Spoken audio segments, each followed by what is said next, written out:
Tobias Knight, the FBI agent monitoring the bugging equipment in Dr. Mocenigo's home, heard the pistol shot the same time Carmel did.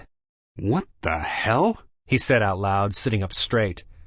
He had heard the door open and footsteps walking about and had been waiting for a conversation. And then, without warning, he had heard the shot. Now a voice spoke. "Sorry, Dr. Mocenigo. You were a great patriot, and this is a dog's death, but I will share it with you." Then there were more footsteps and something else. Knight recognized the sound. It was liquid being poured. The steps and the pouring liquid continued, and Knight abruptly tore himself out of his state of shock and pressed the intercom. "Knight?" asked a voice which he recognized as Esperando Despond, the special agent in charge for Las Vegas. "Mocenigo's house," Knight said crisply. "Get a whole crew out there double quick. Something is happening. One killing at least." He released the intercom and listened, paralyzed, to the footsteps and the liquid sounds which were now mixed with subdued humming. A man doing an unpleasant job but trying to keep his cool. Knight recognized the tune finally. Camptown Races. The humming and walking and slurping continued.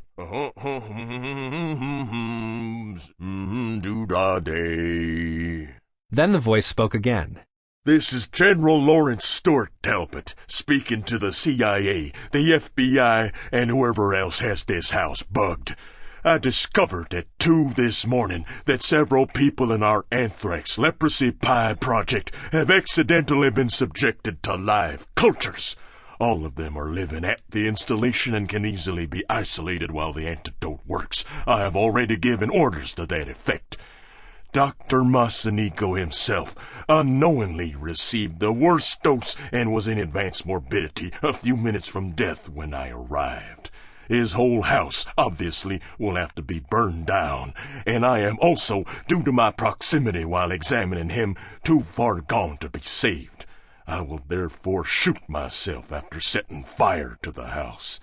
There is one remaining problem. I found evidence that a woman had been in Dr. Mocenigo's bed earlier. That's what comes of allowing important people to live off base. And she must be found and given the antidote, and each of her contacts must be traced. Needless to say, this must be done quietly, or there will be a nationwide panic. Tell the president to see that my wife gets the medal for this, and tell my wife that with my last breath, I still insist that she was wrong about that girl in Red Lion, Pennsylvania. In closing, I firmly believe that this is the greatest country in the history of the world and can still be saved if Congress will lock up those damned college kids once and for all. God bless America. There was a scratching sound. My God, Knight thought, the match, and the sound of flames, in the midst of which General Talbot tried to add a postscript but couldn't get the words out because he was screaming. Finally, the second shot came and the screaming stopped. Knight raised his head, jaw clenched, repressed tears in his steely eyes. "That was a great American," he said aloud. Over cigars and brandy, after George had been sent off to bed to be distracted by Tarantella, Richard Young asked pointedly, "Just how sure are you that this Discordian bunch is a match for the Illuminati? It's kind of late in the game to change sides." Drake started to speak, then turned to Maldonado. "Tell him about Italy in the 19th century," he said. "The Illuminati are just men and women," Maldonado replied obligingly. "More women than men, in fact. It was Eve Weishaupt that started the whole show. Adam just acted as a front because people are used to taking orders from men.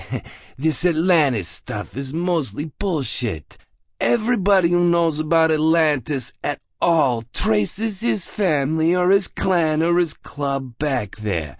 Some of the old dons in the Mafia even try to trace La Cosa Nostra back there. All bullshit. Just like all the wasps tracing themselves back to the Mayflower. For everyone who can prove it, like Mr. Drake, there's 100 who are just bluffing. You see," Maldonado went on more intensely, chewing his cigar ferociously, Originally, the Illuminati was just, how do you call it, a kind of 18th century women's liberation front. Behind Adam Weishaupt was Eve.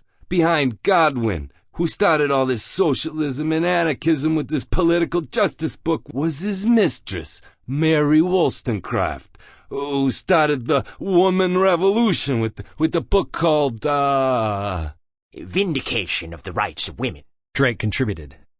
And they got Tom Paine to write on women's lib, too, and to defend their French Revolution and try to import it here. But that all fell through, and they didn't get a real controlling interest in the U.S. until they hoodwinked Woody Wilson into creating the Federal Reserve in 1914. And that's the way it usually goes. In Italy, they had a front called the Arte Vente. It was so damn secret, Mazzini was a member all his life and never knew that control came from Bavaria. My grandpa told me all about those days. We had a three-way dogfight. The monarchists on one side, the Arte Vente and the Libertari, the anarchists on the other, and the MAF in the middle, trying to roll with the punches and figure out which way the bread was buttered, you know? And the Libertari got wise to the Arte Vente and split from it, and it was a four-way fight. You look it up in the history books, they tell it like it was, except they don't mention who ran the Arte Vente. And then the good old law of fives come into it, and we had the fascisti, and it was a five-way dogfight. Who won? Not the Illuminati. It wasn't until 1937, manipulating the English government to discourage Mussolini's peace plans and using Hitler to get Benito into the Berlin-Tokyo axis, that the Illuminati had some kind of control in Italy. And even then, it was indirect.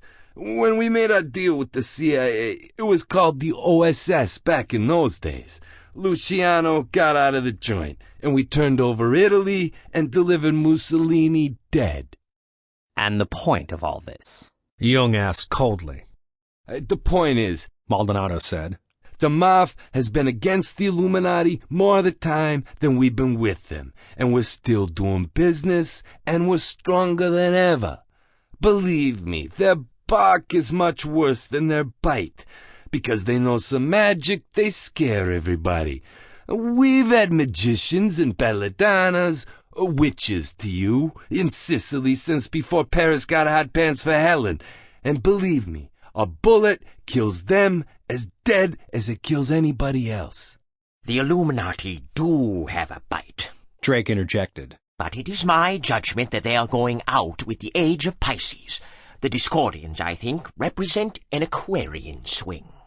Oh, I don't go for that mystic stuff, Jung said. Next thing you'll be quoting I Ching at me, like my old man. You're an anal type, like most accountants. Drake replied coolly. And a Capricorn as well. Down to earth and conservative. I won't attempt to persuade you about this aspect of the matter. Just take my word. I didn't get where I am by ignoring significant facts just because they won't fit on a profit and loss statement. On the profit and loss level, however, I have had reasons to believe that the Discordians can currently outbid the Illuminati. These reasons date back many months before the appearance of those marvelous statues today.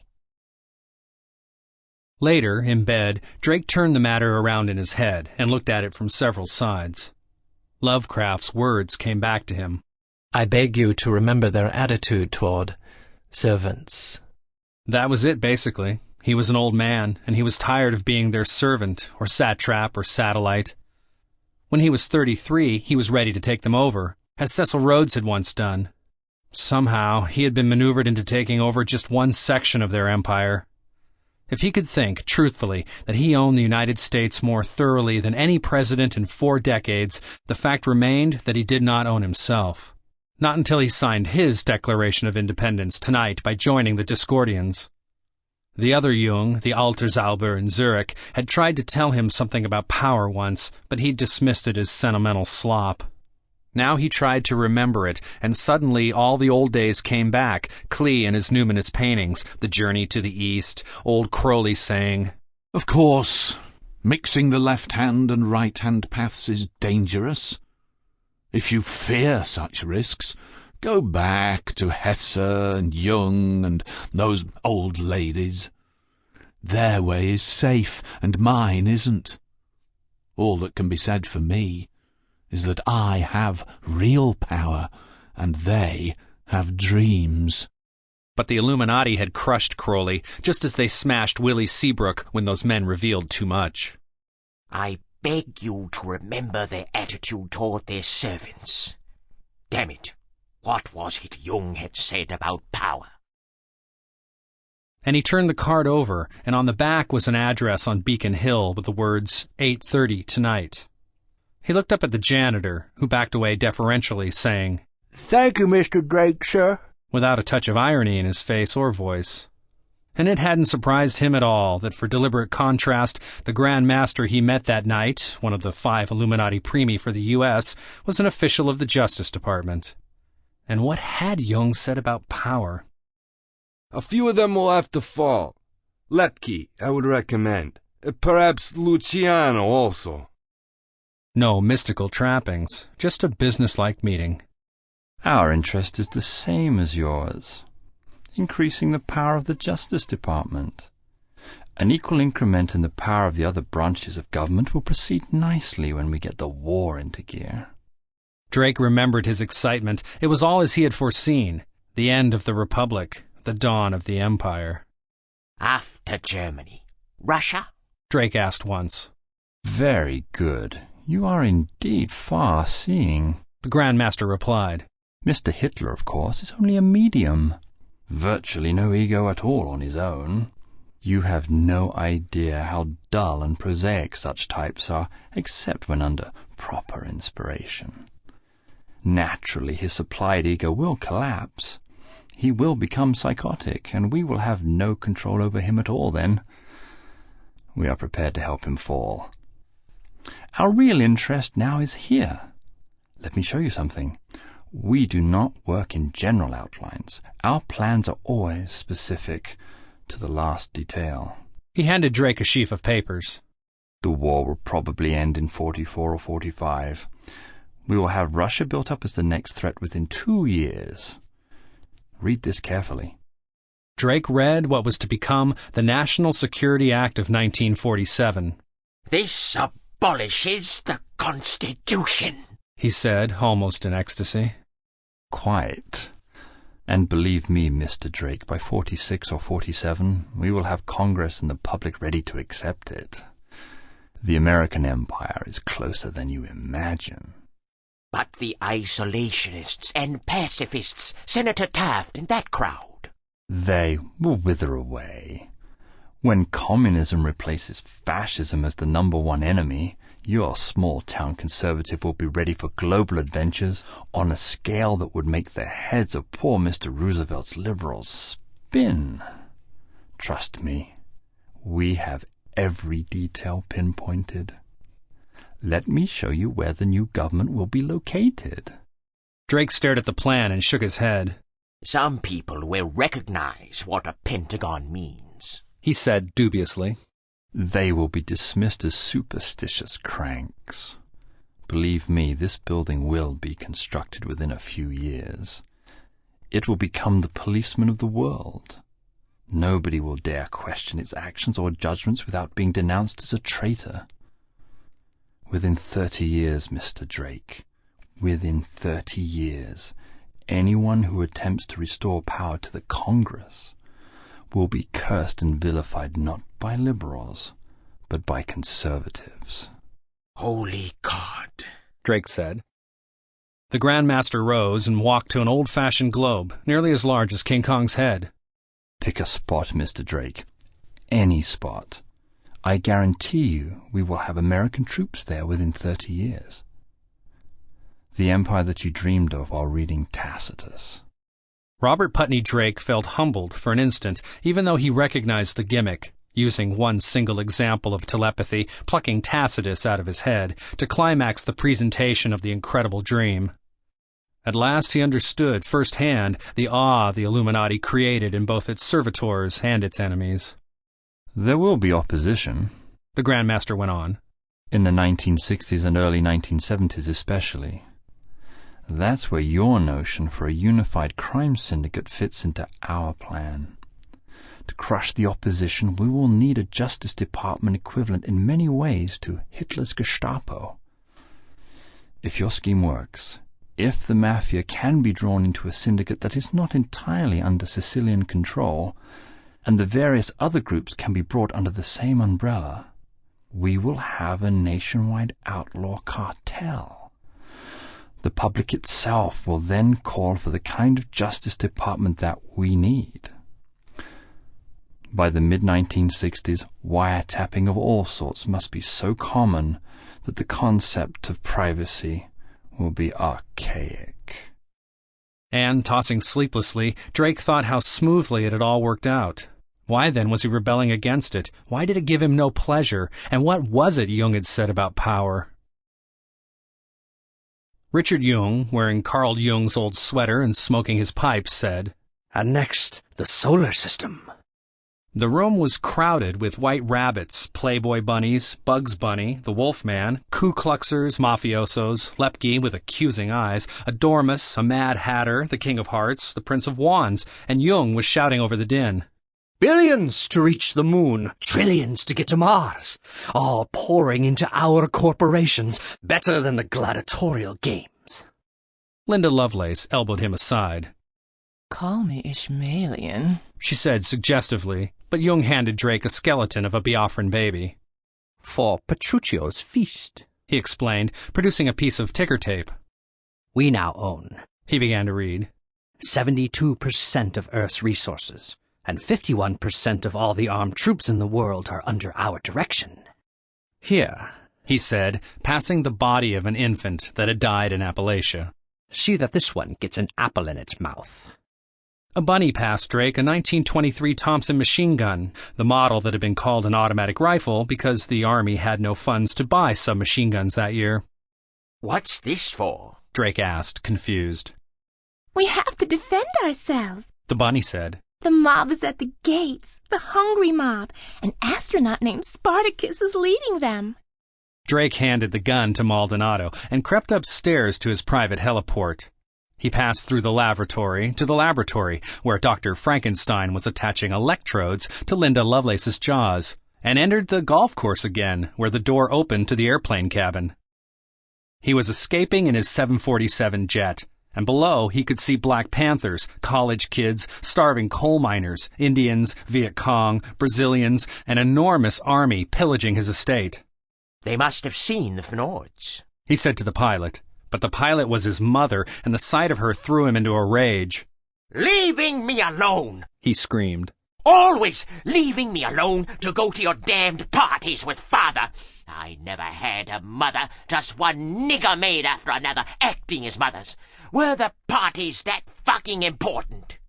"Oh," she said, reddening. "How can you use that word in front of your own mother?"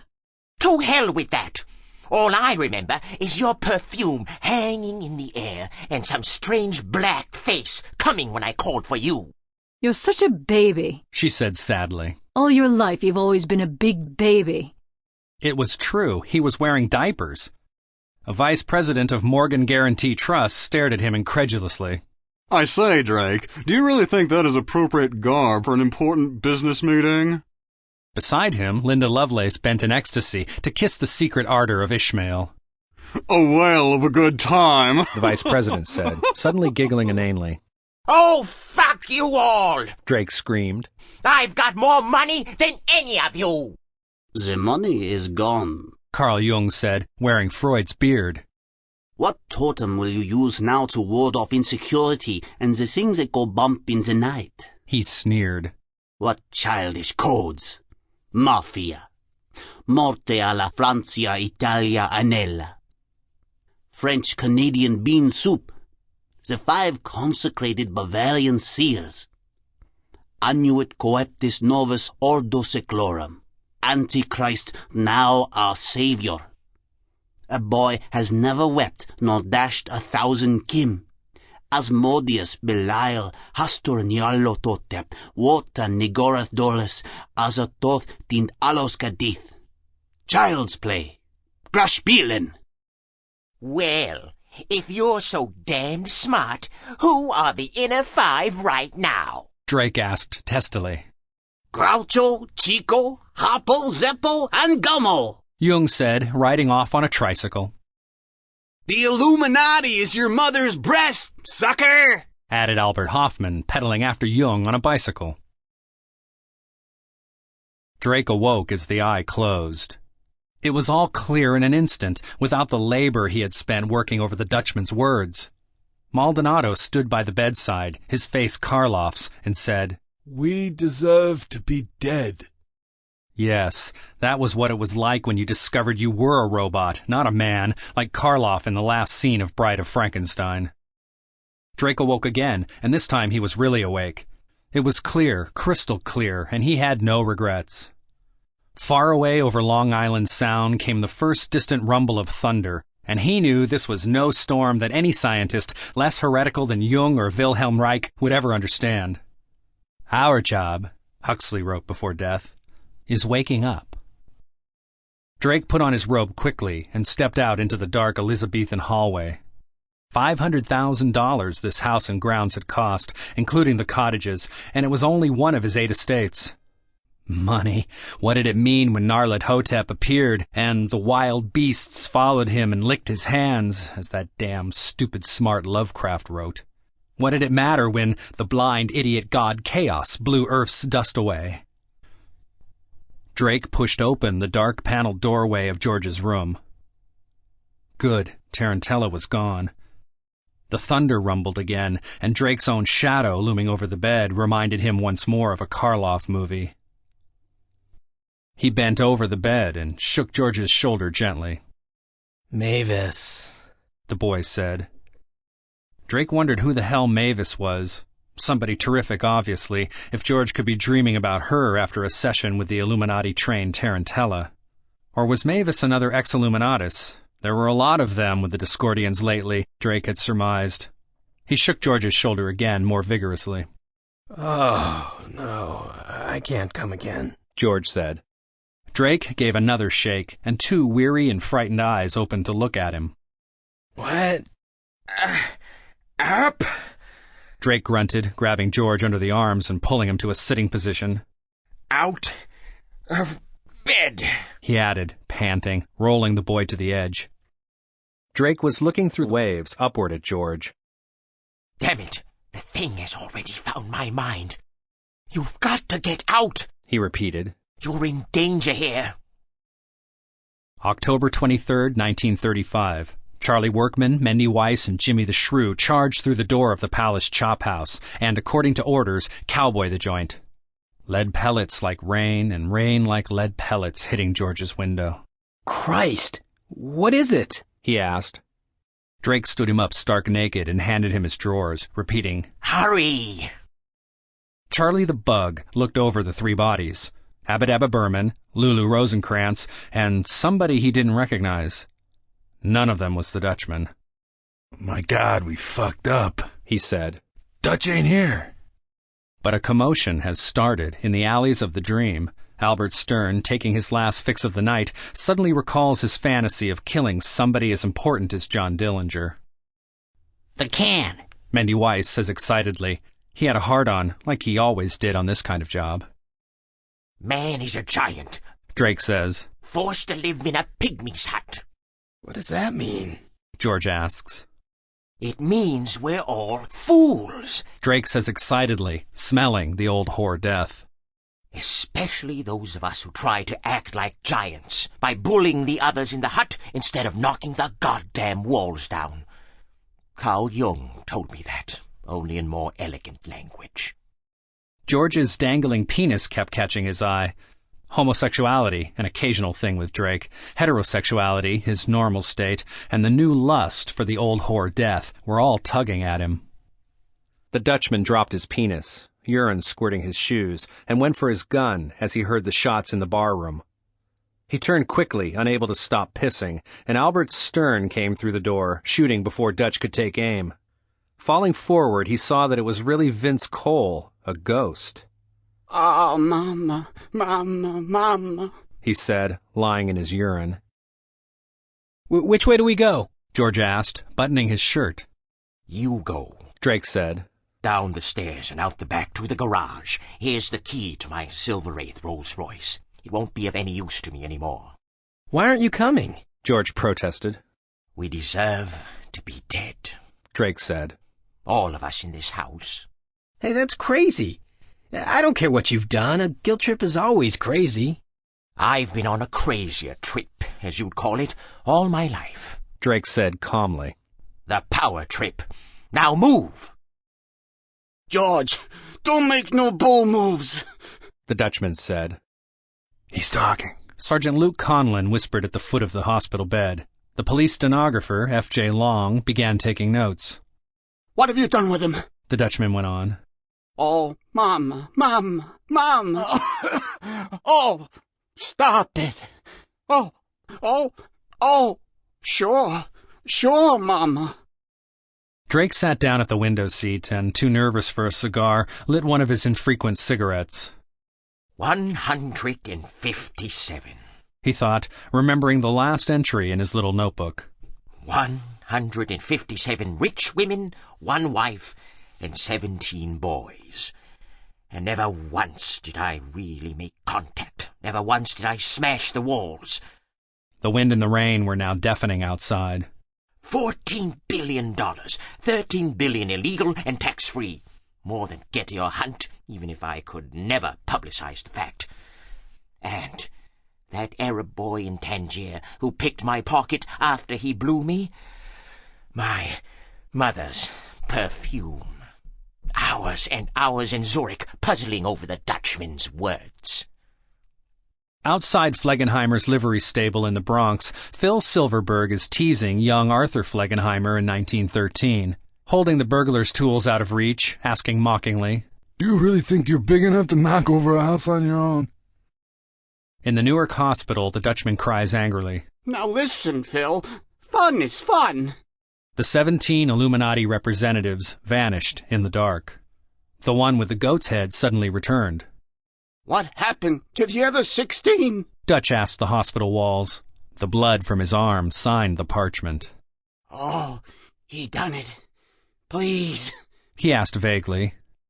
Sergeant Conlon looks bemusedly at the stenographer Lang. The lightning seemed dark, and the darkness seemed light. It's taking hold of my mind completely, Drake thought, sitting by the window. I will hold on to my sanity. What was that rock song about Jesus I was remembering? Only 5 inches between me and happiness, was it? No, that's from Deep Throat. The whiteness of the whale. The waves covered his vision again.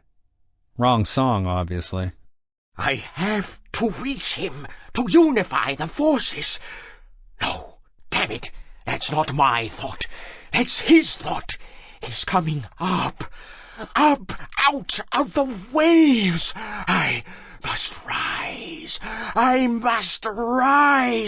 to unify the forces. Dillinger said, You're right, Dutch. Fuck the Illuminati. Fuck the Moth. The justified ancients of Mumu would be glad to have you. The Dutchman looked right into Sergeant Conlon's eyes and asked, John, please. Oh, did you buy the whole tale? You promised $1 million, sure. Get out. I wish I knew. Please, make it quick. Fast and furious, please. Fast and furious.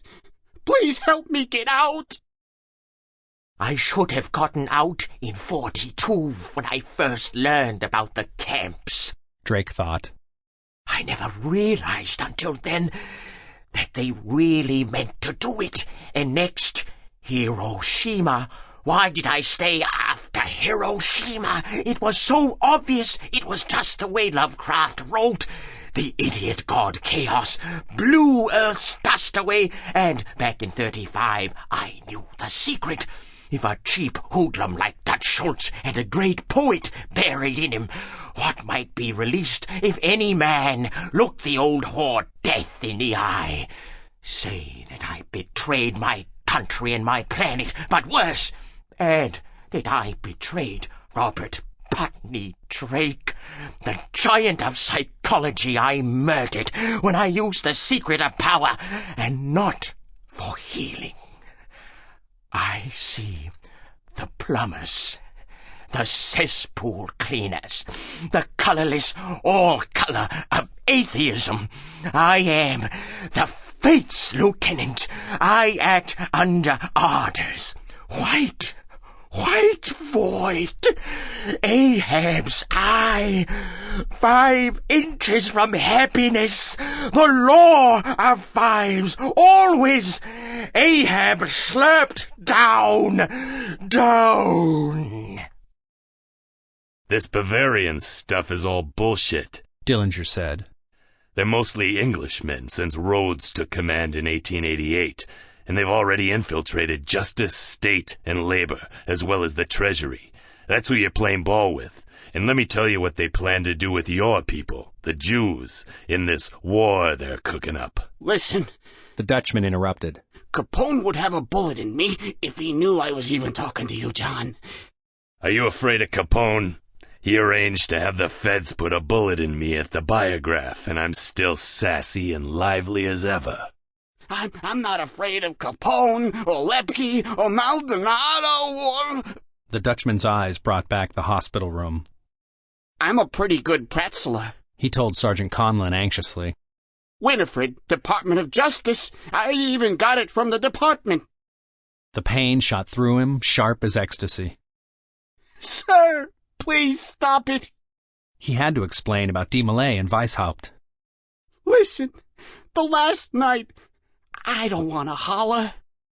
It was so hard with the pulsings of the pain. I don't know, sir. Honestly, I don't. I went to the toilet. I was in the can, and the boy came at me. If we wanted to break the ring...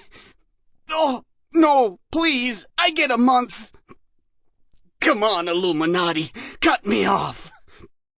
It was so hard to explain. I had nothing with him, and he was a cowboy in one of the 7 days. Even fight. No business, no hangouts, no friends, nothing. Just what you pick up and what you need. The pain wasn't just the bullet. They were working on his mind, trying to stop him from saying too much. He saw the goat head. Let him harness himself to you and then bother you. They are Englishmen, and they are a type, and I don't know who is best, they or us. So much to say, so little time. He thought of Francie, his wife. Oh, sir, get the doll a rafting.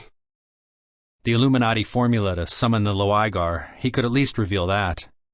A boy has never wept nor dashed 1,000, Kim. Did you hear me?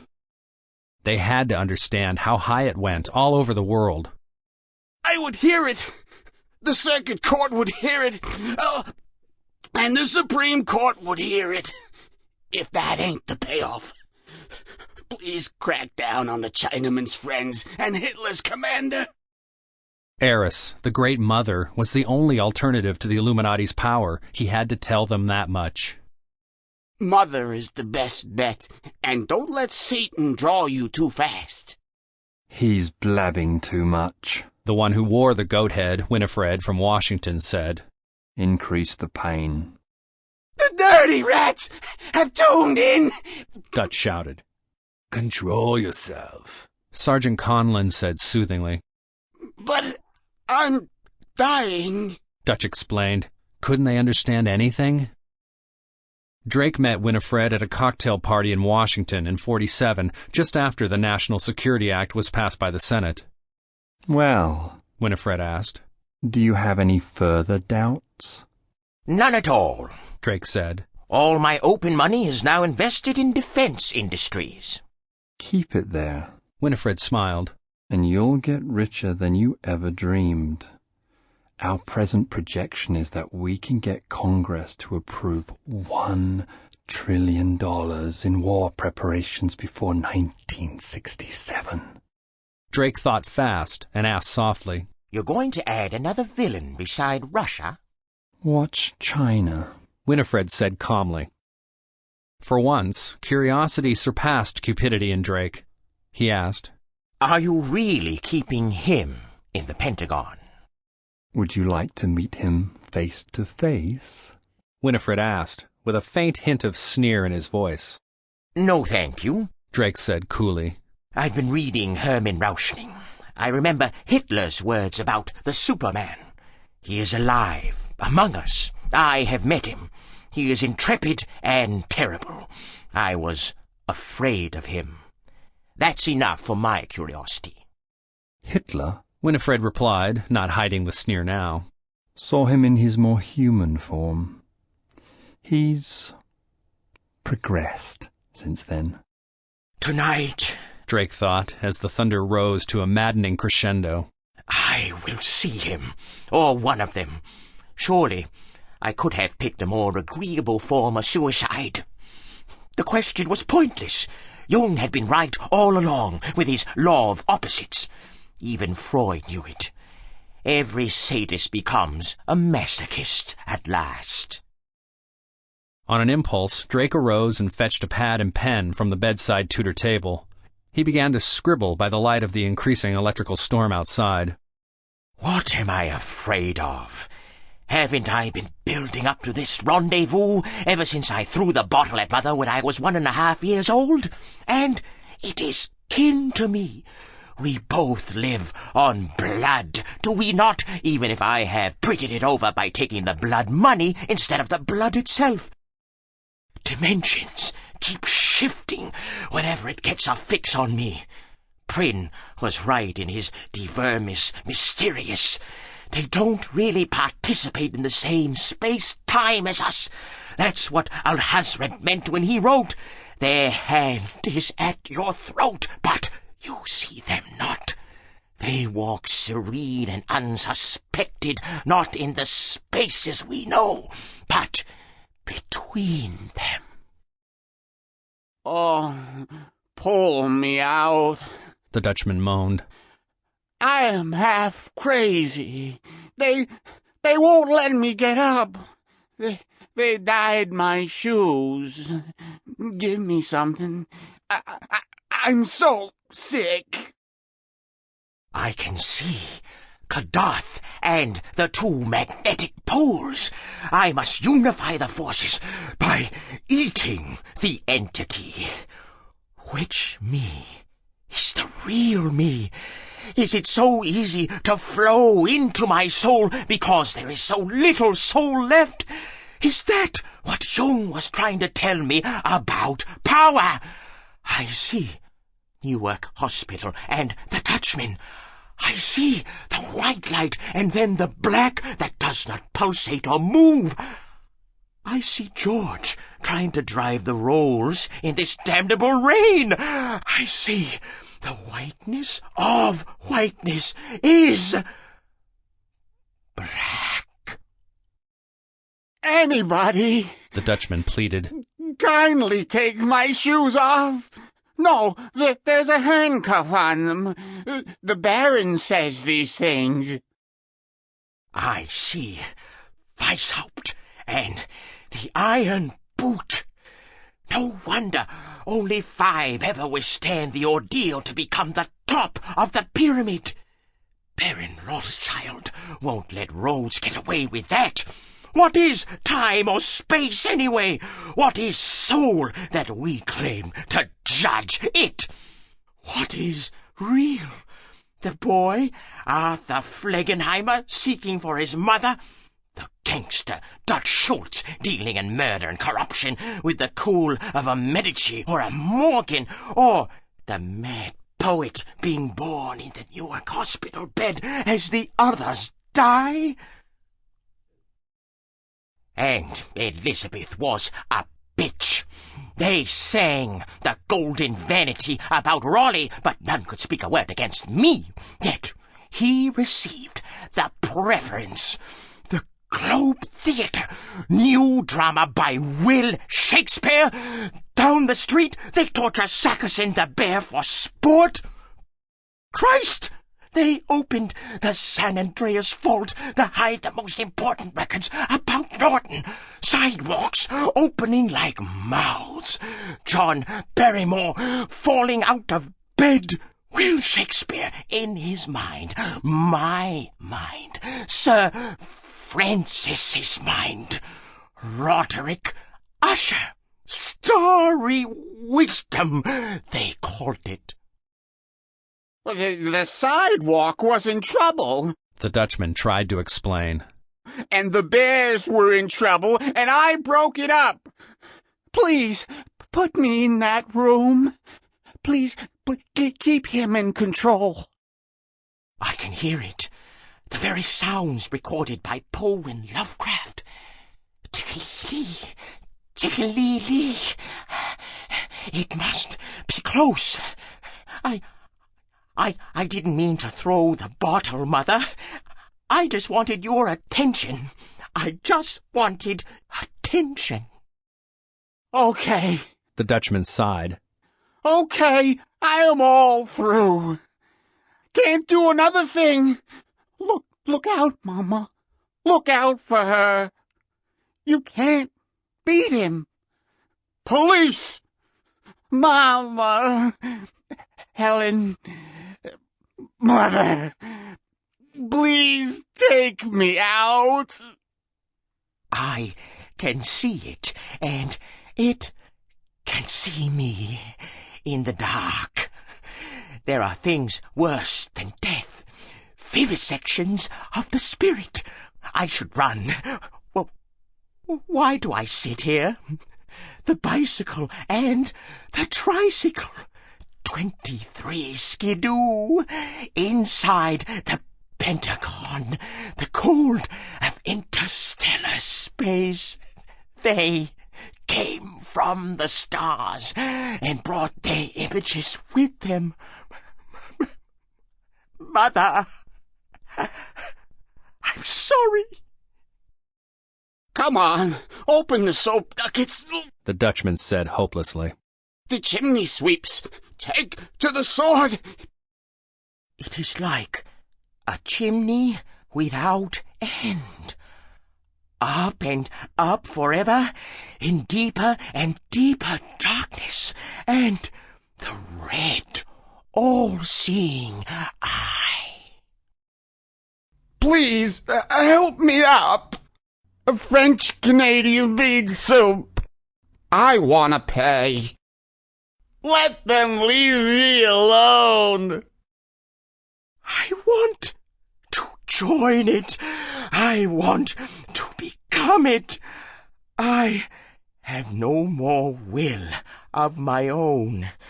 I take the old whore death as my lawful wedded wife. I am mad. I am half mad. Mother, the bottle, Linda slurped, sucked down. Unity.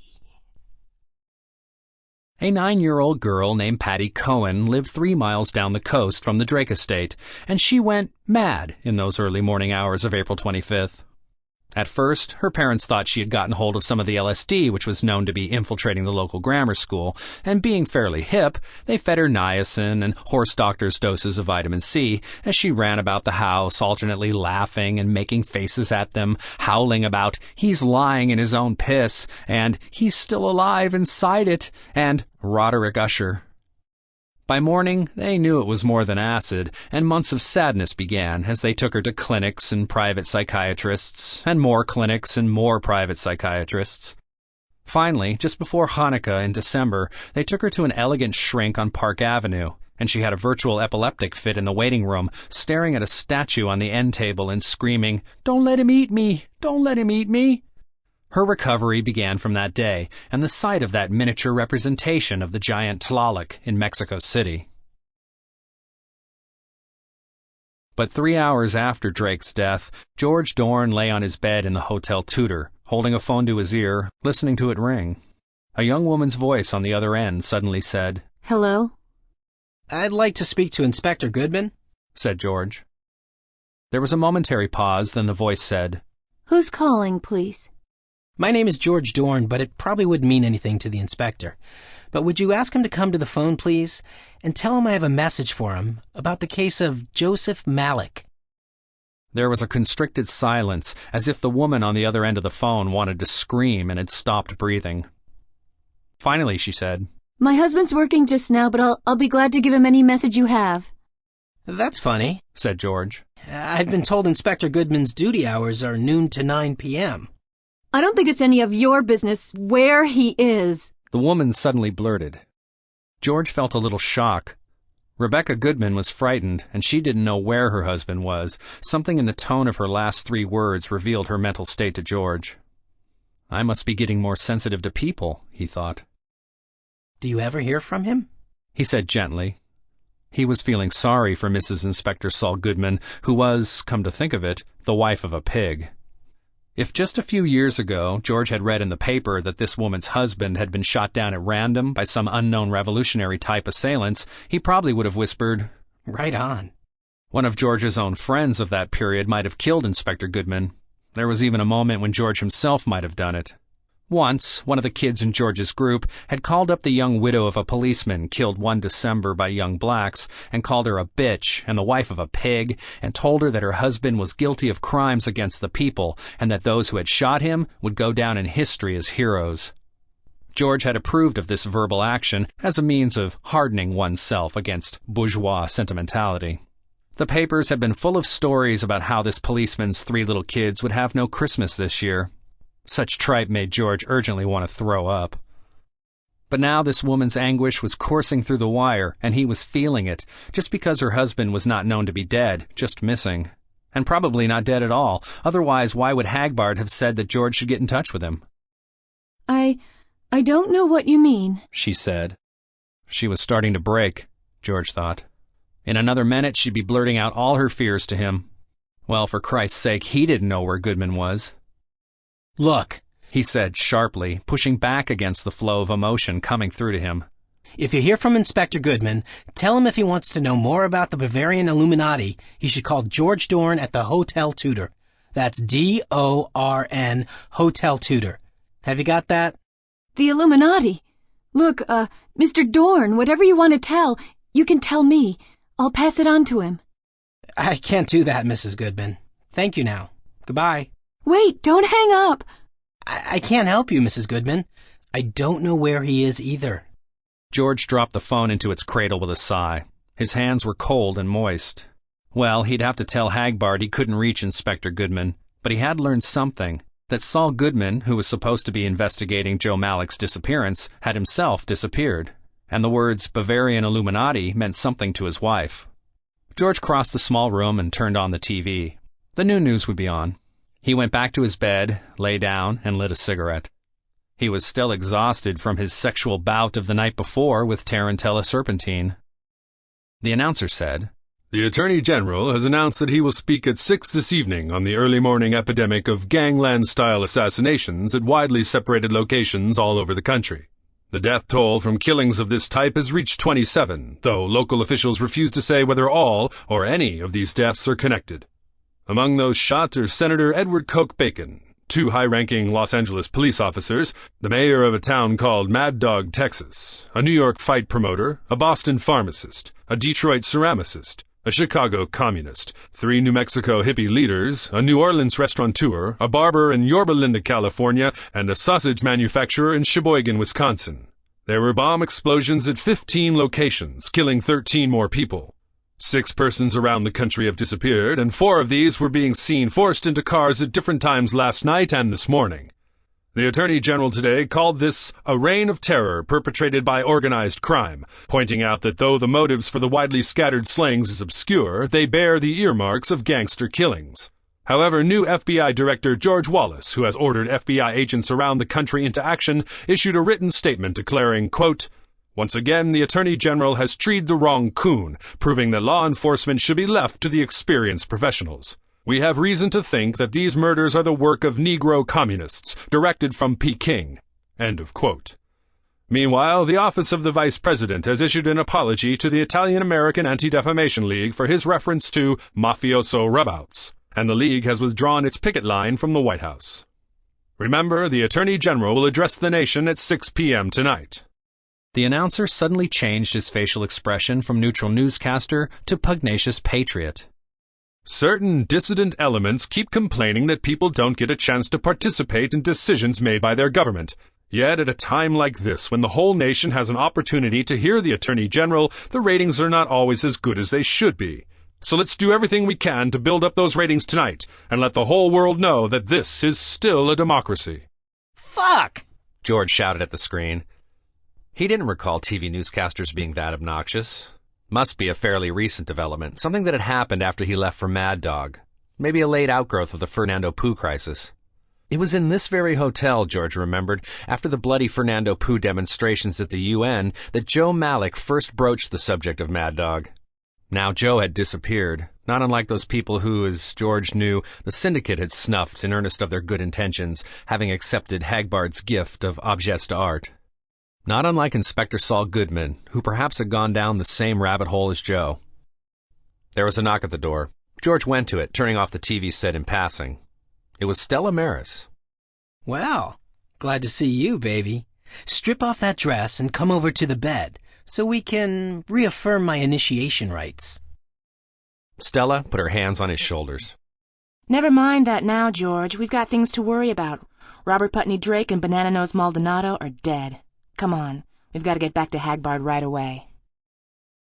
Traveling first by helicopter, then by executive jet, and finally by motorboat to Hagbard's Chesapeake Bay submarine base, George was exhausted and dazed in terror's aftermath. He rallied when he saw Hagbard again. You motherfucker! You sent me to get goddamn killed! And that has given you the courage to tell me off, said Hagbard with an indulgent smile.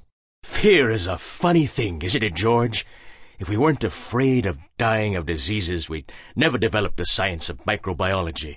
That science, in turn, creates the possibility of germ warfare, and each superpower is so afraid that the others may wage germ warfare against it, each develops its own plagues to wipe out the human race. Your mind is wandering, you stupid old fart, said Stella. George isn't kidding about nearly being killed. The fear of death is the beginning of slavery, Hagbard said simply. Even though it was early, George found himself on the verge of collapse, ready to sleep for 24 hours or more. The submarine's engines vibrated under his feet as he trudged to his cabin, but he wasn't even curious about where they were going. He lay down on his bed and picked a book off the headpost bookshelf, part of his getting ready for sleep ritual. Sexuality, Magic, and Perversion, said the binder. Well, that sounded juicy and promising. Author named Francis King, whoever that is. Citadel Press, 1972. Only a few years ago. Well then. George opened at random. Within a few years, Frater Peregrinus had become chief of the Swiss section of the OTO, had entered into friendly relationships with the disciples of Aleister Crowley, notably Karl Germer, and had established a magazine. Subsequently, Frater Peregrinus inherited the chieftainship of Crumheller's ancient Rosicrucian fraternity and the patriarchate of the Gnostic Catholic Church. This latter dignity he derived from Chevillon, murdered by the Gestapo in 1944, who was himself the successor of Johnny Bricod. Frater Peregrinus is also the head of one of the several groups who claim to be the true heirs and successors of the Illuminati of Weishaupt, as revived, circa 1895, by Leopold Engel. George blinked. Several Illuminati. He had to ask Hagbard about this, but he was already beginning to visualize into hypnagogic reverie, and sleep was coming. In less than a half hour, Joe had distributed 92 paper cups of tomato juice containing AUM, the drug that promised to turn neophobes into neophiles. He stood in Pioneer Court, just north of the Michigan Avenue Bridge, at a table from which hung a poster reading, "Free tomato juice." Each person who took a cupful was invited to fill out a short questionnaire and leave it in a box on Joe's table. However, Joe explained, the questionnaire was optional, and anyone who wanted to drink the tomato juice and run was welcome to do so. AUM would work just as well either way, but the questionnaire would give ELF an opportunity to trace its effect on some of the subjects. A tall black policeman was suddenly standing in front of the table. You got a permit for this? You bet, said Joe with a quick smile. I'm with the General Services Corporation, and we're running a test on a new brand of tomato juice. Care to try some, officer? No thanks, said the cop unsmilingly. We had a bunch of yippies threatening to put LSD in the city's water supply 2 years ago. Let's just see your credentials. There was something cold, hard, and homicidal in this cop's eyes, Joe thought. Something beyond the ordinary. This would be a unique guy, and the stuff would affect him uniquely. Joe looked down at the nameplate on the policeman's jacket, which read Waterhouse. The line behind Patrolman Waterhouse was getting longer. Joe found the paper Mal Eclipse had given him. He handed it to Waterhouse, who glanced at it and said, This isn't enough. You apparently didn't tell them you were going to set up your stand in Pioneer Court. You're blocking pedestrian traffic here. This is a busy area. You have to move. Joe looked out at the street where crowds walked back and forth, at the bridge across the green, greasy Chicago River, and at the buildings surrounding Pioneer Court. The brick-paved area was an ample public square, and there was clearly room for everyone. Joe smiled at Waterhouse. He was in Chicago and knew what to do. He took a $10 bill out of his pocket, folded it twice lengthwise, and wrapped it around a cup of the tomato juice, which he deftly filled from the plastic jug on his table. Waterhouse drained the tomato juice without comment, and when he tossed the cup into the wastebasket, the $10 bill was gone. A bunch of bald-headed, cackling, small-town businessman types was lined up in front of the table. Each one wore an acetate-covered badge bearing a Red Crusader's cross, the letters KCUF, and the words, Dominus Vobiscum, my name is... Joe smilingly handed them cups of tomato juice, noting that the lapels of several bore an additional decoration, a square white plastic cross with the letters CL printed across it. Any of these men, Joe knew, would love to put him in jail for the rest of his life, because he was the publisher of a radical magazine that occasionally got very explicit about sex and several times had published what Joe considered very beautiful erotica. The Knights of Christianity United for the Faith were rumored to be behind the firebombing of 2 theaters in the Midwest and the lynching of a news dealer in Alabama. And, of course, they had close ties with Atlanta Hope's God's Lightning Party. AUM would be strong medicine for this bunch, Joe thought. He wondered if it would get them off their censorship kick or just make them more formidable. In either case, they would be bound to bust loose from Illuminati control for a time. If only there were a way he and Simon could get into their convention and administer AUM to more of them. Behind the KCUF contingent, there was a small man who looked like a rooster with a gray comb. When Joe read the questionnaire later, he found out that he had administered AUM to Judge Caligula Bushman, a shining ornament of the Chicago judiciary. There followed a succession of faces Joe did not find memorable. They all had that complex, stupid, shrewd, angry, defeated, cynical, gullible look characteristic of Chicago, New York, and other big cities. Then he found himself confronting a tall redhead whose features seemed to combine the best of Elizabeth Taylor and Marilyn Monroe. Any vodka in that? She asked him. No, ma'am. Just straight tomato juice, said Joe. Too bad, she said as she tossed it down. I could use one. Caligula Bushman, known as the toughest judge on the Chicago bench, was trying 6 people who were charged with attacking a draft board, destroying all its furniture, ruining its files, and dumping a wheelbarrow full of cow manure on the floor. Suddenly, Bushman interrupted the trial about halfway through the prosecution's presentation of its case with the announcement that he was going to hold a sanity hearing. To the bewilderment of all, he then asked state's attorney Milo A. Flanagan a series of rather odd questions. What would you think of a man who not only kept an arsenal in his home, but was collecting at enormous financial sacrifice a second arsenal to protect the first one? What would you say if this man so frightened his neighbors that they in turn were collecting weapons to protect themselves from him? What if this man spent 10 times as much money on his expensive weapons as he did on the education of his children? What if one of his children criticized his hobby and he called that child a traitor and a bum and disowned it? And he took another child who had obeyed him faithfully and armed that child and sent it out into the world to attack neighbors. Well, what would you say about a man who introduces poisons into the water he drinks and the air he breathes?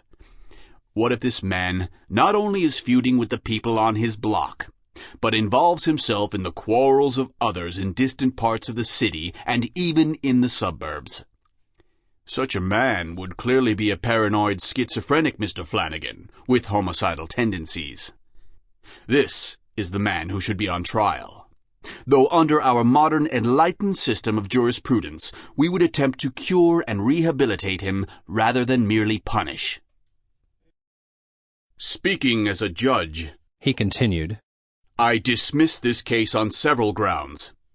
The state is clinically insane as a corporate entity and is absolutely unfit to arrest, try, and incarcerate those who disagree with its policies. But I doubt that this judgment, though obvious to any man of common sense, quite fits into the rules of our American jurisprudential game.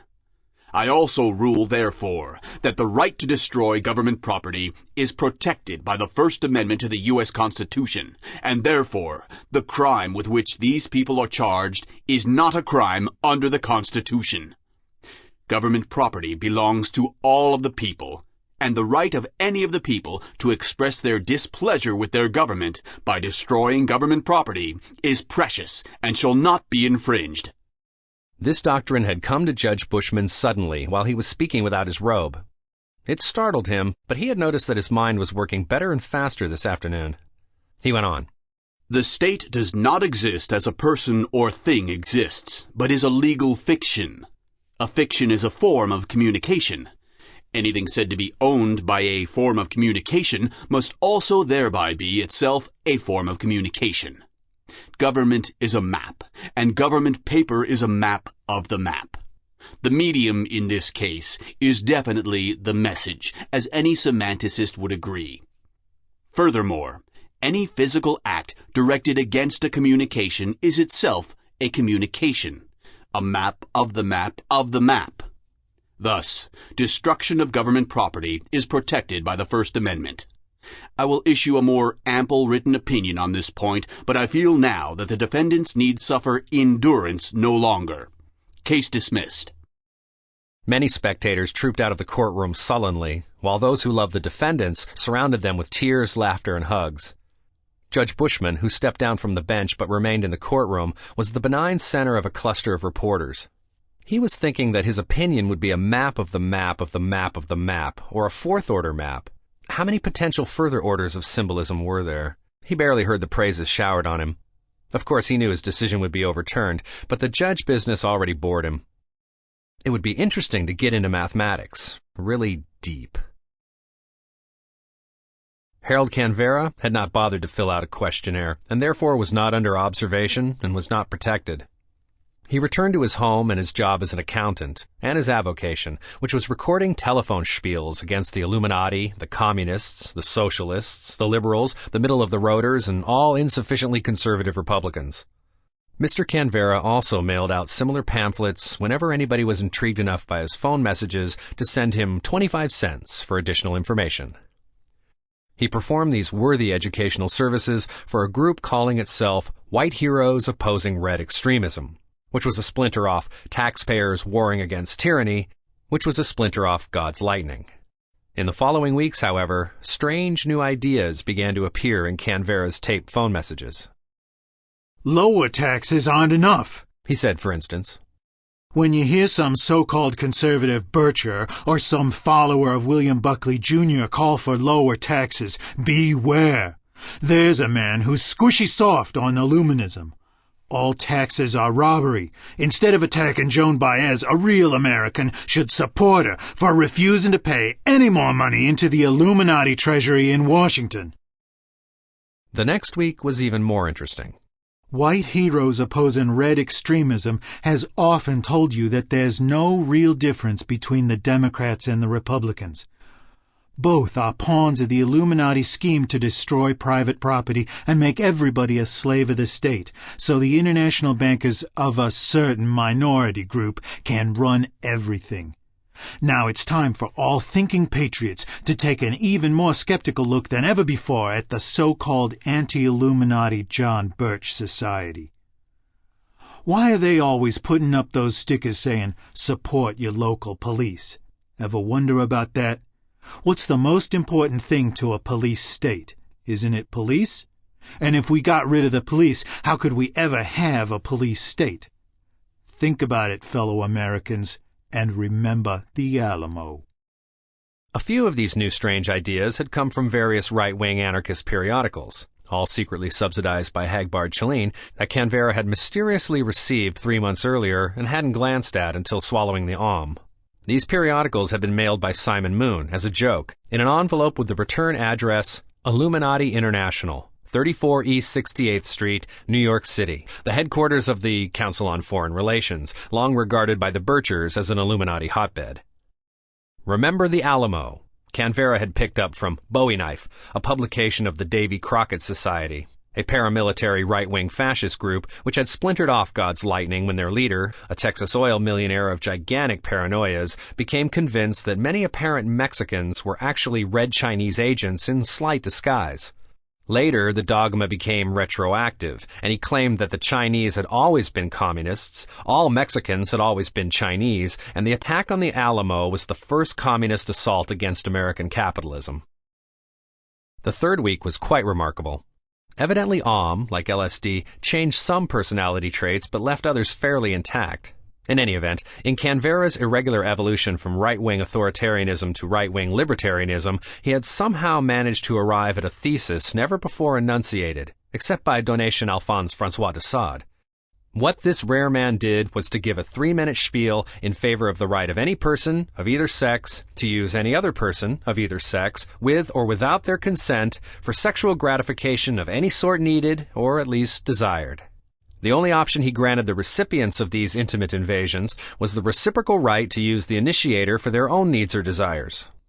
Now, most of the people who regularly called Canberra's phone service were not offended by any of this. They were Lincoln Avenue hippies and dialed him only when stoned for what they called a really weird and far-out head trip. And they were bored that he was no longer as funky as in his old Negro-baiting, Jew-hating, and Illuminati-castigating days.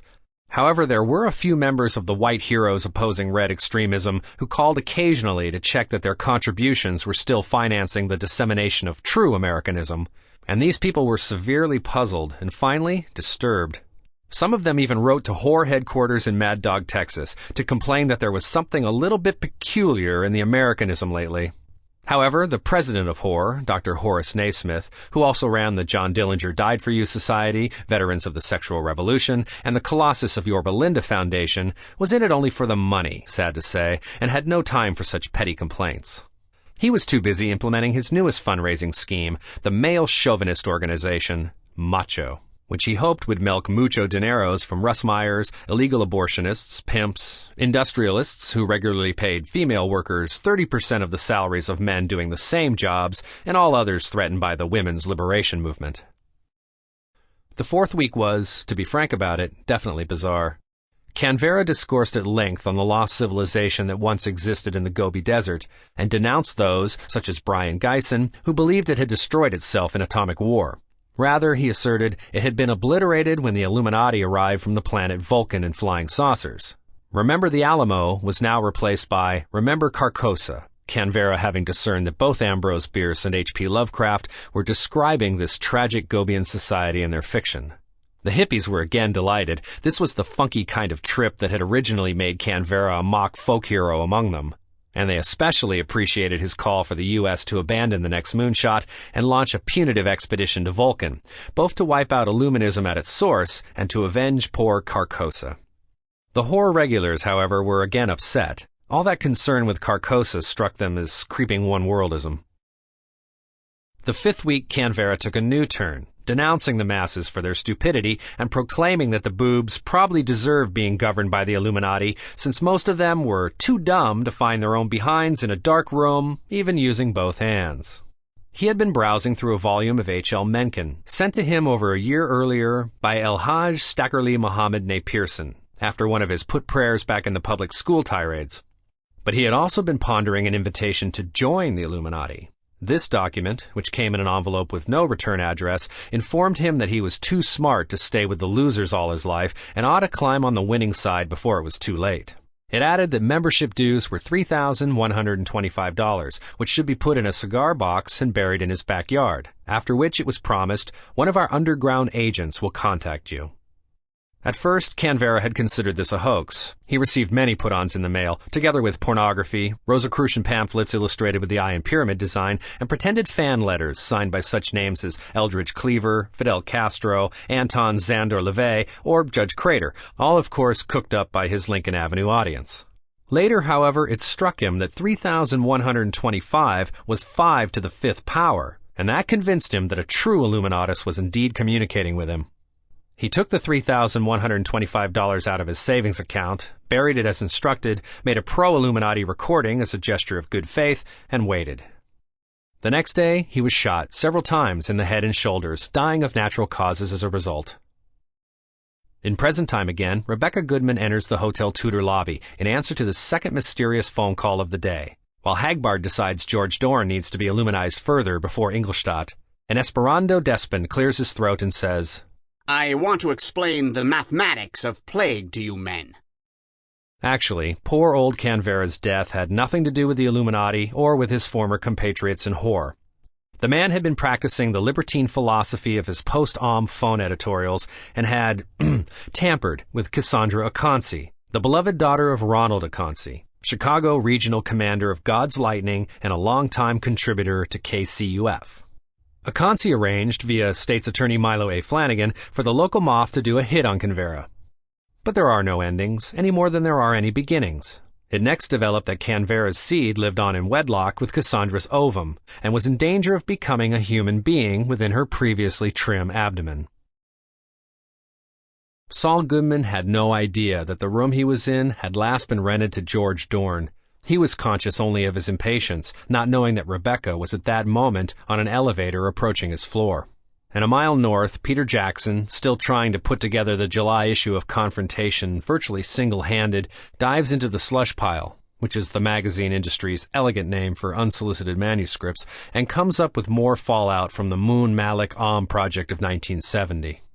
Orthodox Science, the New Religion, he reads. Well, let's sample it. What the hell?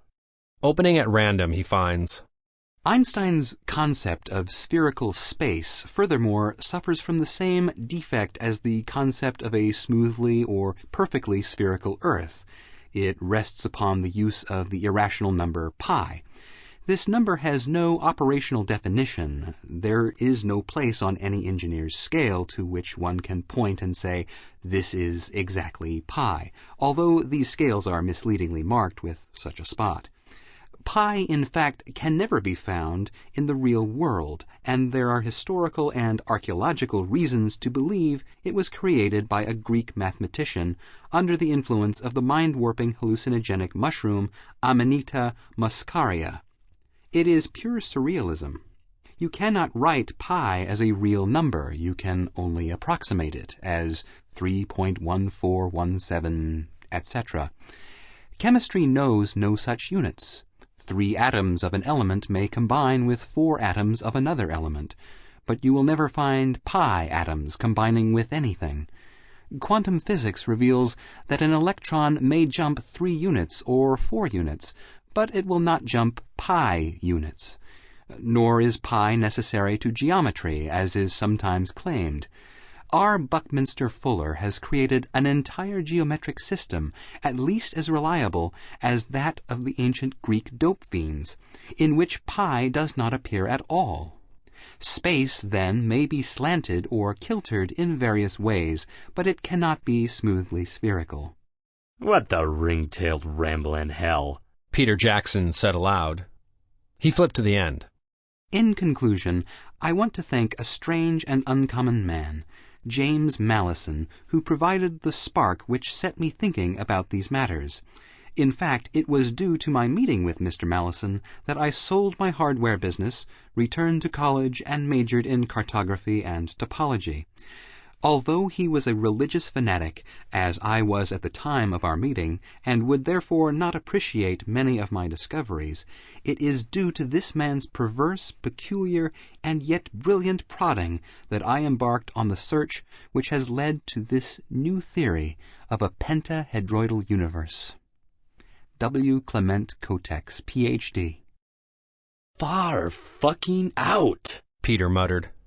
James Mallison was a pen name Joe Malik sometimes used. And here was another James Mallison, inspiring this guy to become a PhD and invent a new cosmological theory. What was the word Joe used for such coincidences?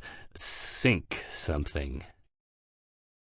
1,472. Esperando Despin concludes his gloomy mathematical calculations. That's the number of plague cases we might have right now, at noon, if the girl had only 2 contacts after leaving Dr. Mocenigo. Now, if she had 3 contacts. The assembled FBI agents are gradually turning a pale greenish color from the neck up. Canal, the only actual contact, is busy 2 blocks away stuffing money into a briefcase. That's him! Mrs. Edward Coke Bacon cried excitedly, addressing Basil Banghart, another FBI agent in an office in Washington. She is pointing at a photo of Albert, the teacher Stern. Ma'am, Banghart says kindly, that can't be him.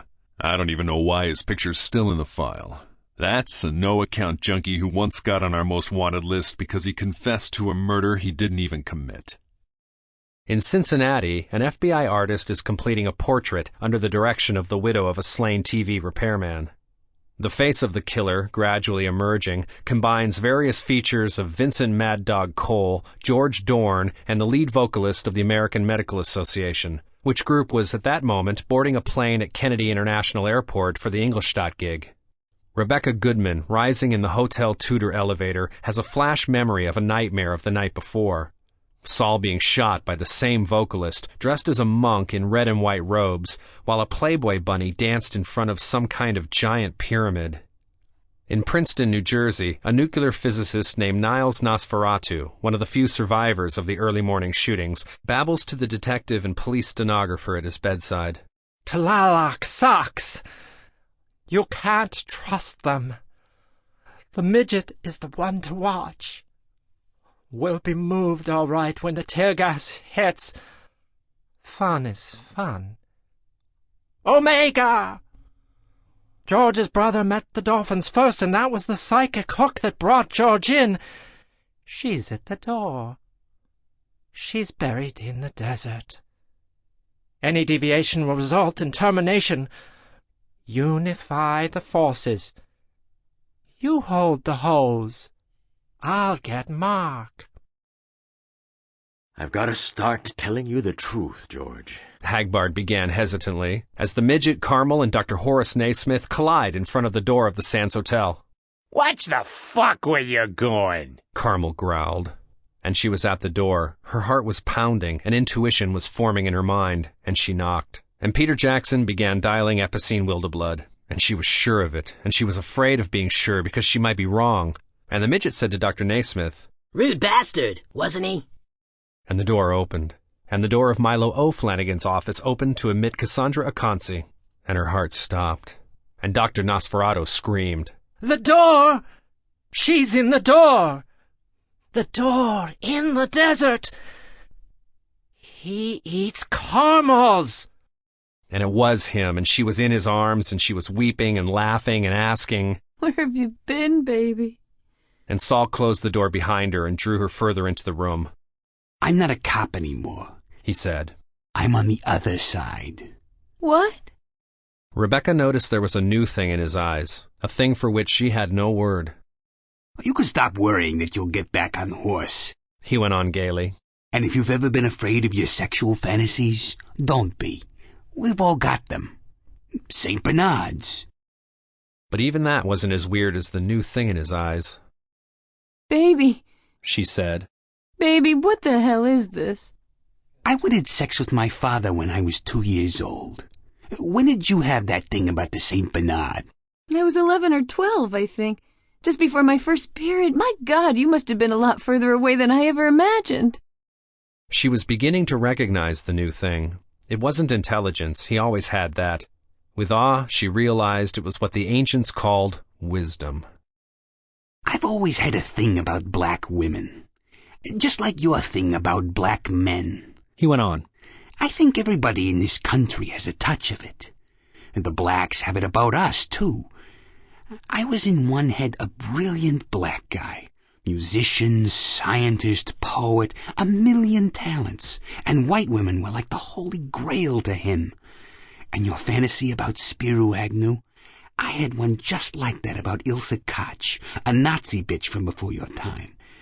It was the same thing in both cases. Revenge. Not real sex. Hate sex. Oh, we're all so crazy in the head. Rebecca backed up and sat down on the bed. It's too much, too fast. I'm scared. I can see you don't have any contempt for me, but Lord, can I live knowing that somebody else knows every single repressed desire I have?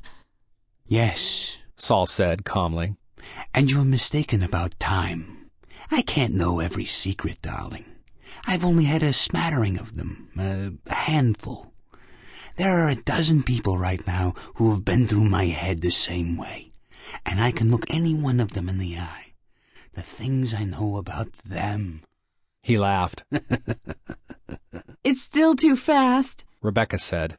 You disappear and then you come back knowing things about me that I only half know myself, and you're not a cop anymore? What do you mean you've joined the other side? The mafia? The Morituri groups? No, Saul answered happily. Much further out than that. Darling, I've been driven mad by the world's best brainwashers and put back together again by a computer that does psychotherapy, predicts the future, and steers a submarine all at once. On the way, I learned things about humanity and the universe that it would take a year to tell you. And I don't have much time right now, because I've got to fly to Las Vegas. In 2 or 3 days, if everything works out, I'll be able to show you. Not just tell you. Are you reading my mind right now? Rebecca asked, still awed and nervous. Saul laughed again. Isn't that simple? It takes years of training, and even then it's like an old radio full of static. If I tune in right now, I'll get a flash of whatever's in your head, but it will be so jumbled with other things that relate to my resonance in one way or another that I won't know for sure which part is you. Do it, Rebecca said. I'll be more comfortable with you if I see a sample of whatever it is that you've become. Saul sat down on the bed beside her and took her hand. Okay, he said thoughtfully. I'll do it aloud, and don't be afraid. I'm the same man, darling. There's just more of me now. He inhaled deeply. Here goes. $5 million. Never find her where I buried her. 1472. George, don't make no bull moves. Unify the forces. One helping hand deserves another. New York Jew doctors. Remember Carcosa. In quick and out quick. Cowboy. They're all coming back. Lie down on the floor and keep calm. It's a League of Nations, a young people's League of Nations. One was for fighting, the other for fun. Oh, good Lord. He broke off and closed his eyes. I've got a whole street, and I can see them. They're still singing. We rose up in arms, and none failed to come. We're the vets of the sex revolution. What the hell? He turned to her and explained. It's like a split-screen movie, but split 1,000 ways and with 1,000 soundtracks. I only pick up a few random bits. When one jumps out like that last one, it's important. I'll bet that street is in Las Vegas, and I'll be walking on it myself in a few hours. Anyway, he added, none of that seemed to come from you, did it? No, she said. And I'm glad. This takes some reorientation. When you said you're going to show me in a few days, did you mean show me how to do it? You are doing it. Everybody is, all the time. But most of the time it's just background noise. I can teach you to become more aware of it. Learning to focus, to pick out one person and one time, that takes years, decades. Rebecca finally smiled. You sure did go a long way in a day and a half. If it were a year and a half, Saul said simply, or a century and a half, I'd still be trying to find my way back to you all through it. She kissed him. Yes, it's still you, she said. Just more of you.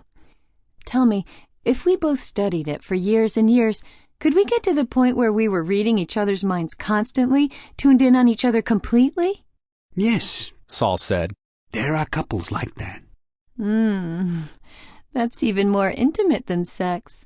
No, it is sex. An intimation came to Rebecca, like a voice whispering far down at the end of a dark hall, and she knew that some part of her already knew, and had always known, what Saul was about to explain. Your new friends who taught all this? She said quietly. They're way ahead of Freud, aren't they? Way ahead. For instance, what am I thinking now? You're feeling horny. Rebecca grinned. But that's not my background noise or telepathy that picked that up.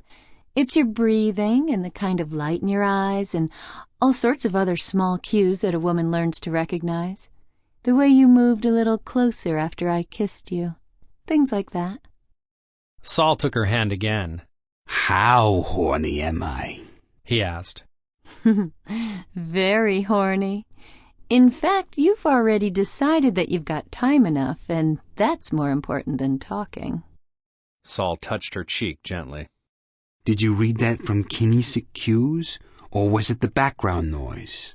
Or telepathy? I guess the background noise helped me to read the cues. Saul glanced at his watch. I have to meet Bonnie Muldoon in the lobby in exactly 50 minutes. How would you like to hear a scientific lecture while you're being laid? That's a perversion we've never tried before. His hand moved down from her cheek to her neck, and then began unbuttoning her blouse.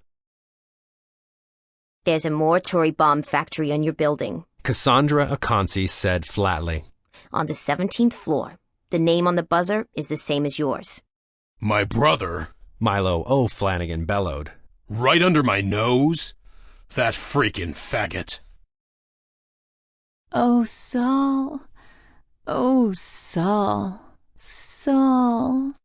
Rebecca closed her eyes as the mouth tightened on her nipple. And Dr. Horace Naismith crossed the lobby of the Sands, affixing the VSR badge to his lapel, and passed the midget again. Well, the Attorney General told the President. One solution, of course, is to nuke Las Vegas, but that wouldn't solve the problem of the possible carriers who could have hopped a plane already and might be anywhere in the country now, or anywhere in the world. While the President washes down 3 Librium, a Tofranil, and an Elavil, the Vice President asks thoughtfully, Suppose we just distribute the antidote to party workers and ride this thing out. He is feeling more than usually misanthropic, having had an appalling evening in New York due to his impulsiveness in answering a personal ad which had touched his heart.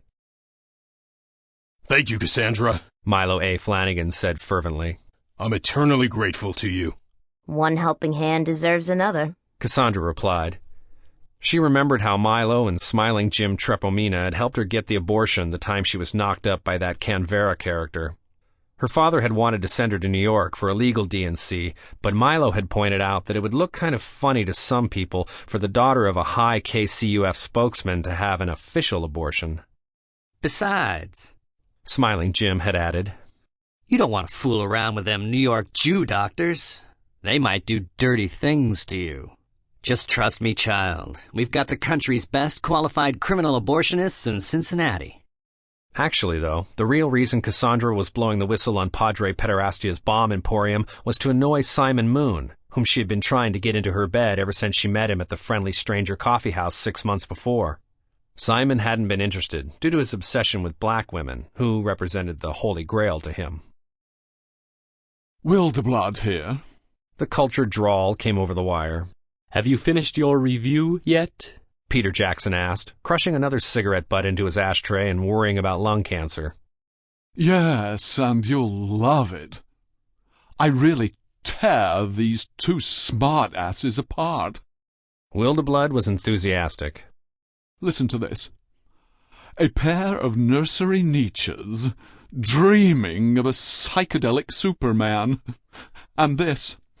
A plot that is only a put-on, characters who are cardboard, and a pretense of scholarship that amounts to sheer bluff. But this is the crusher. Listen.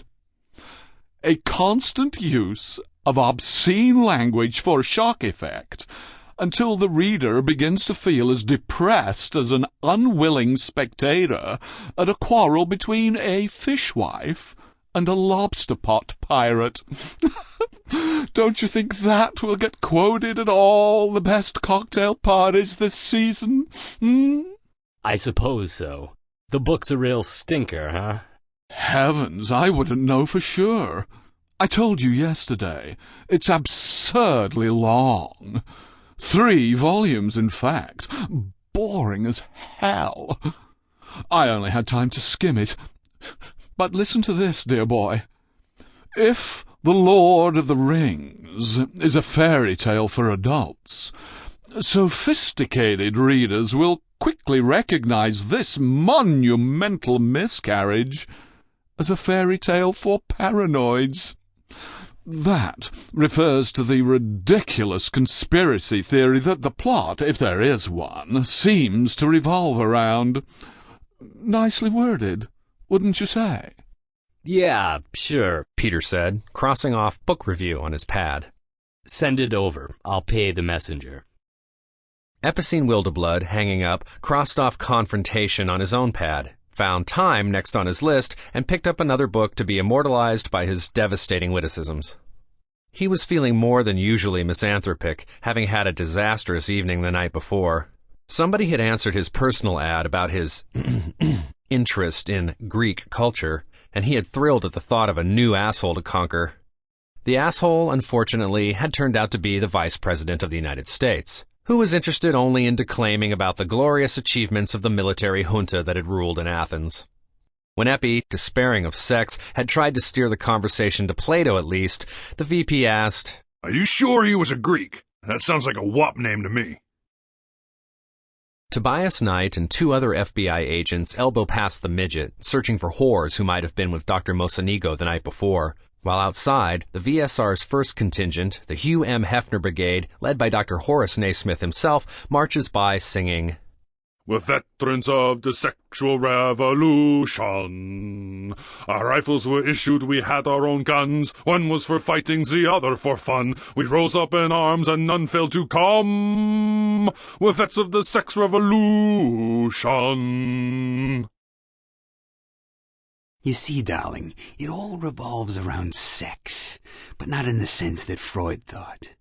Freud never understood sex. Hardly anybody understands sex, in fact, except a few poets here and there.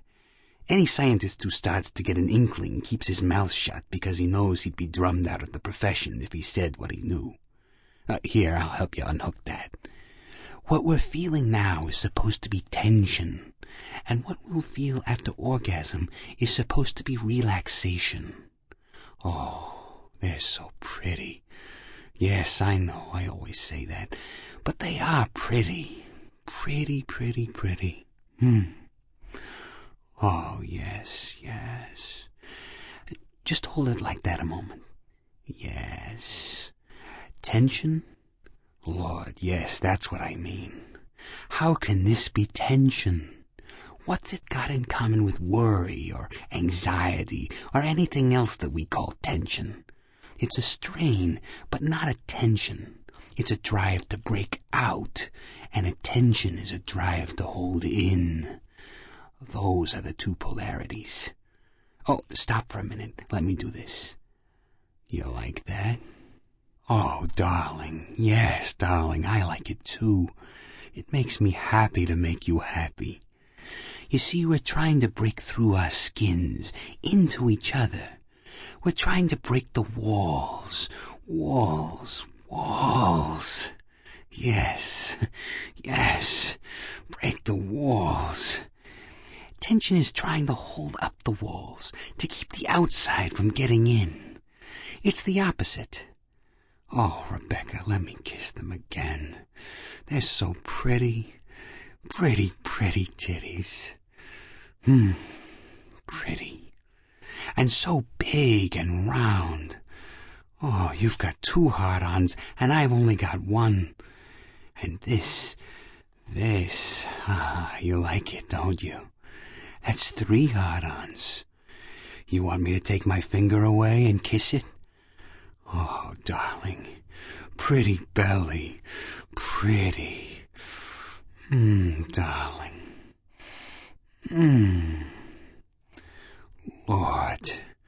Lord, you never came so fast before. Oh, I love you. Are you happy? I'm so happy. That's right, just for a minute. Oh, God, I love watching you do that. I love to see it go into your mouth. Lord God, Rebecca, I love it. Yes, now I'll put him in. Little Saul. There, coming up inside you. There. Does little Rebecca like him? I know. They love each other, don't they? The way we love each other. She's so warm. She welcomes him so nicely. You're inside me, too. That's what I'm trying to say. My field. You're inside my field, just like I'm inside yours. It's the fields, not the physical act. That's what people are afraid of. That's why they're tense during sex. They're afraid of letting the fields merge. It's a unifying of the forces. God, I can't keep talking. Well, if we slow way down, yes, this is nicer, isn't it? That's why it's so fast for most people. They rush, complete the physical act before the fields are charged. They never experience the fields. They think it's poetry, fiction, when somebody who's had it describes it. One scientist knew. He died in prison. I'll tell you about him later. It's the big taboo, the one all the others grow out of. It isn't sex itself they're trying to stop. That's too strong. They can't stop it. It's this. Darling, yes. This. The unifying. It happens at death, but they try to steal it even then. They've taken it out of sex. That's why the fantasies and the promiscuity, the search, blacks, homosexuality, our parents, people we know we hate, Saint Bernards, everything. It's not neuroses or perversion. It's a search, a desperate search. Everybody wants sex with an enemy. Hate mobilizes the field too, you see. And hate is safer. Safer than love. Love, too dangerous. Lord, I love you. I love you. Let me more. Get the weight on my elbows. Hold your ass with my hands. Yes. Poetry isn't poetry. I mean, it doesn't lie. It's true when I say I worship you. Can't say it outside bed. Can only say love then, usually. Worship, too scary. Some people can't even say love in bed. Searching partner to partner. Never able to say love. Never able to feel it. Under control. They can't let us learn, or the game is up. Their name? They got a million names. Monopolize it. Keep it to themselves. They had to stamp it out in the rest of us. To control. To control us. Drove it underground, into background noise. Mustn't break through. That's how it happened, darling. First they repressed telepathy, then sex. That's why schizos, darling. Why schizos break into crazy sex things first. Why homosexuals dig the occult. Break one taboo, come close to the next. Finally breaking the wall entirely. Get through. Like we get through. Together. They can't have that. Gotta keep us apart. Schisms. Always splitting in schisms. White against black. Men against women. All the way down the line. Keep us apart. Don't let us merge. Make sex a dirty joke. A few more minutes. A few more. my tongue in your ear. Oh, God. Soon, so fast, a miracle. Whole society set up to prevent this, to destroy love. Oh, I do love you, worship you, adore you, Rebecca. Beautiful, beautiful Rebecca. They don't want us to unify the forces. Rebecca, Rebecca.